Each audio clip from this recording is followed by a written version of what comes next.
Hare Krishna.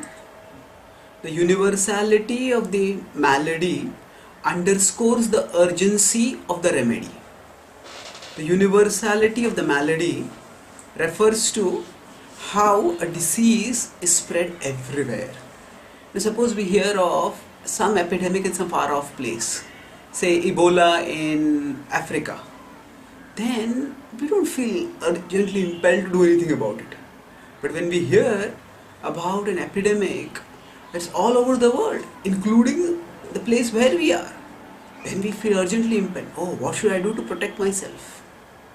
So the Bhagavad Gita uses the same principle to urge us to take treatment for the infection of the modes.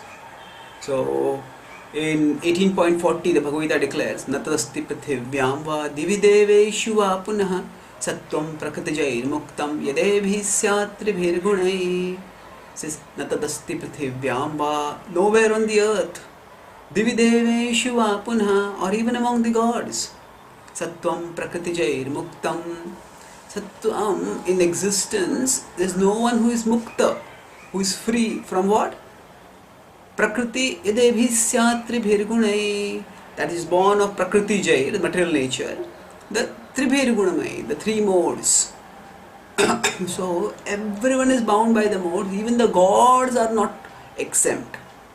That means, so when we hear about the modes of material nature, we think of them as, okay, as interesting intellectual conceptions from the Gita.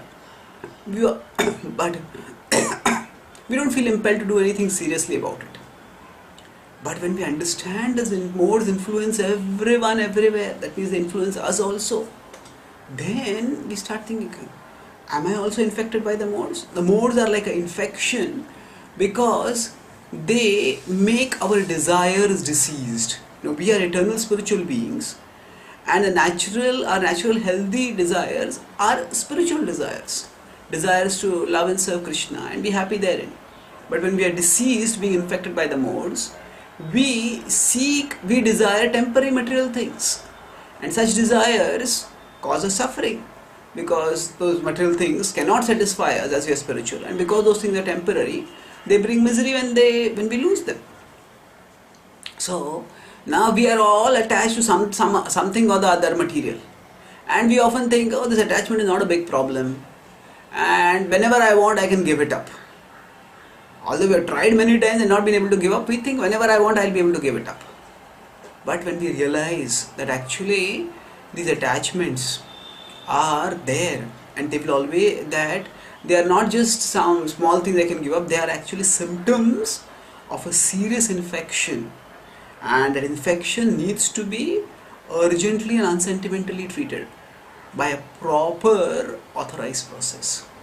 So the Bhagavad Gita describes how there are various yogic processes. It talks about, after this 18.40, from 18.41 to 48, it talks about Karma Yoga. Then from 49 to 54, it talks about Jnana Yoga. And then it talks about the summit 54-55 Bhakti Yoga. These are all progressive treatments. And then in 56 it describes that Bhakti Yoga is not only the summit, but it is also the universal treatment. It says that Sarva Karmanya Sada Kurvano Madhyapashraya Mat Prasada Davapnoti Shashvatam Padamavyayam. That Sarva Karmanya Sada, that whatever work a person may be doing, that means whatever be the nature of the infection that the person has, the work in Vedic culture is determined by the kind of modes that are infecting a person. So whatever be the nature of one's infection, the Bhagavad Gita says that one can take the bhakti treatment and be cured, completely cured. Shashvatam padamavyam. One can attain the eternal destination. So now, through the Gita's analysis, when we understand the gravity of the infection, oh, it's infecting everyone everywhere, and we understand the glory of the treatment, it can cure everyone, then we feel inspired to take to bhakti not just as some optional feel good experience. Oh, whenever I feel good, I'll do it. But we realize it as a essential we take to it as an essential therapeutic treatment, as something that will cure us. It's a cure all that will deliver us from misery to eternal happiness. Thank you. Hare Krishna.